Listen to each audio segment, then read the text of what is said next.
हम लोग grammar cover करने जा रहे हैं। हालांकि ग्रामर और वोकेब दो एक सेक्शन ऐसे हैं जो यहाँ से क्वेश्चन बहुत अच्छे बनते हैं टीजीटी में, और ये दो सेक्शन ले करके एटलीस्ट मुझे लग रहा है 60 के करीब में क्वेश्चन चले जाते हैं ग्रामर और वोकेब का, 60 प्लस ही चले जाते हैं, 60-70 के करीब में दोनों का क्वेश्चन रहते हैं। तो इसको इग्नोर नहीं कर सकते। लिटरेचर पढ़ने में बड़ा मजा आता है, समझ बहुत अच्छे से आती है। ग्रामर बोरिंग लगता है, वोकैब भी बड़ा बोरिंग लगता है, लेकिन सिलेक्शन देने वाले सेक्टर यही हैं दोनों। इस पे जिसने कमांड अपने हासिल कर ली, अपना सिलेक्शन वो श्योर मान के चले। बाकी जो है ऐसा नहीं कि कोई टॉपिक को हम इग्नोर कर रहे हैं, सबको एक वरीयता देनी है, लेकिन ये इसको थोड़ा अच्छे से काम करना इस पे पड़ेगा।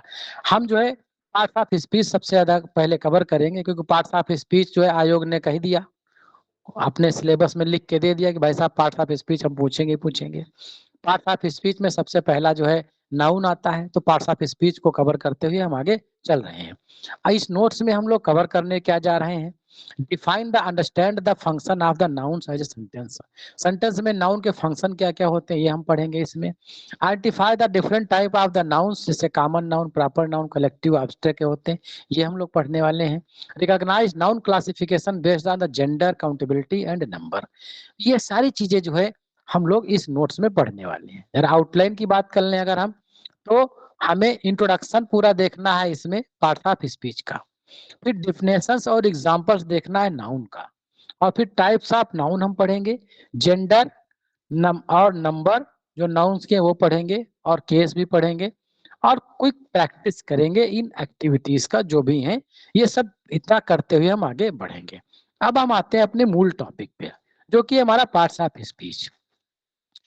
Words are divided into different kind of class or classes called part of speech according to their use. That is according to the work they do in a sentence. The parts of speech are 8 in numbers. Generally यहाँ से बड़ा छोटा और हल्का question बनाया जा सकता है कि पार्ट ऑफ स्पीच कितने हैं। हालांकि कक्षा 8 से पढ़ते आप आए हैं यहाँ तक के, लेकिन कभी कभी जब बहुत इजी क्वेश्चन होते हैं, दिमाग हमारा वहां पर बहुत कम लगता है और गलतियां होने की चांसेस रहते हैं। तो ये 8 प्रकार के जनरली होते हैं, लेकिन कुछ लोग कुछ जो है से लिंग्विस्टिक हैं, जो ग्रामरियन है, इसको अलग अलग भी मानते हैं, लेकिन रेन एंड मार्टिन चूंकि हमारा 8 मानता है, तो हम उसी को कंसिडर आगे करेंगे। नाउन, प्रोनाउन है, एडवर्ब है, कंजक्शन है, एडजेक्टिव है, वर्ब है, प्रीपोजिशन है और इंटरजेक्शन है। प्रीपोजिशन बहुत अच्छा टॉपिक है, यहाँ से क्वेश्चन जनरली बनते हैं। अब आता है हमारा noun topic. A noun is used as the name of person, things, place, idea and quality of person, ठीक है। ये सारी चीजें नाउन की है। Function of nouns in sentence, यहाँ से कुछ मामला स्टार्ट होता है आज की लर्निंग का। Subject of the sentence, the noun acting as a subject performs the action or is the main focus of the sentences. Example, the cat sleeps on the mat. The cat is the subject of the main focus telling us who is sleeping. तो क्या है यहाँ पर, जो cat है क्या है, subject के रूप में, तो नाउन है ये, तो इसलिए इसको कह सकते हैं हम noun as a subject in the sentence. दूसरा है ऑब्जेक्ट के रूप में कैसे आता है, a noun can function as the object of the verb receiving the action performed by the subject। जो सब्जेक्ट के द्वारा कोई एक्शन किया जा रहा है, उस एक्शन को जो है रिसीव जो कर रहा है उसे हम ऑब्जेक्ट कहते हैं, या फिर जो है इसे हम वर्ब का एक्शन जिस पे जा रहा है वो ऑब्जेक्ट कहलाता है। टाइप ऑफ ऑब्जेक्ट की अगर हम बात कर लें, तो एक डायरेक्ट ऑब्जेक्ट होता है जो रिसीव करता है एक्शन को डायरेक्टली, जैसे कि she reads a book. Here a book is the direct object of reads. Mic किसी का ऑन है, माइक बंद कर ले। द डायरेक्ट ऑब्जेक्ट रीड्स है यहाँ पर। इनडायरेक्ट ऑब्जेक्ट की अगर हम बात कर लें, receive the direct objects. Example, he gave Mary a gift. Here Mary is the indirect and receiving a gift. Hence, it is considered indirect object. Object of the preposition. यहाँ पर हम क्या बात कर रहे हैं कि नाउन के फंक्शन देख रहे हैं। एक तो सब्जेक्ट के रूप में आ गया भाई, वर्ब का सब्जेक्ट हो गया। दूसरा जो है किसी सेंटेंस में आएगा तो वर्ब का ऑब्जेक्ट हो जाएगा। तीसरा आया है तो ये आया है प्रीपोजिशन का एक ऑब्जेक्ट बन करके। कैसे, the cat sleep on the mat. Here the mat is the object of preposition on. On आया है, ऑन का जो है ऑब्जेक्ट है। तो यहाँ पर ऐसे भी क्वेश्चन बन जाते हैं कि the mat part of speech क्या है, नाउन है। अगर इसका फंक्शन पूछ लिया जाए तो ये ऑब्जेक्ट का काम कर रहा है। अब ऑब्जेक्ट में भी अगर पूछ लिया कि किसका ऑब्जेक्ट है, वर्ब का ऑब्जेक्ट है, सब्जेक्ट का ऑब्जेक्ट है, या नाउ सॉरी प्रीपोजिशन का ऑब्जेक्ट है, तो ये सारी चीजें समझना जरूरी होता है। अगर अब हम पूछ लेते हैं सब्जेक्ट कॉम्प्लीमेंट या प्रेडिकेट नाउन, ये कैसे होता है? She is a door, she is a doctor. यहाँ पर देखिए doctor serve as a subject complement renaming C.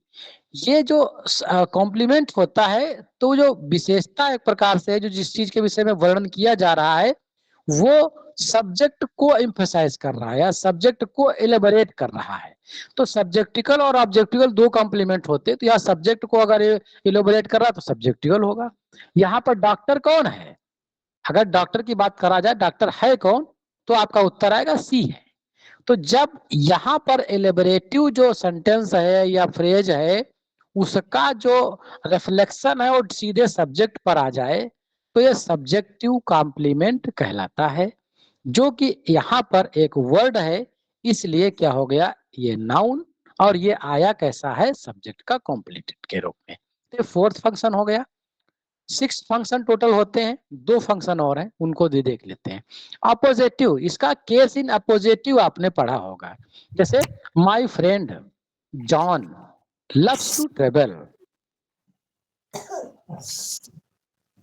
Shweta madam, your mike is on, kindly mute your mike. Sorry, sir. My friend John loves to travel. Here John is a appositive that provides the more information about the my friend। जैसे क्या कहते हैं कि किसी व्यक्ति के विषय में Ramesh my friend is a winner of this game.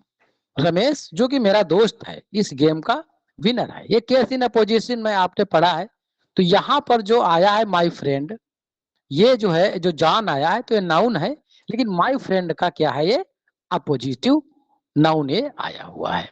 Possessive noun वो होते हैं जो पजेशन दिखाते हैं, जैसे कि Sarah's book is on the tables.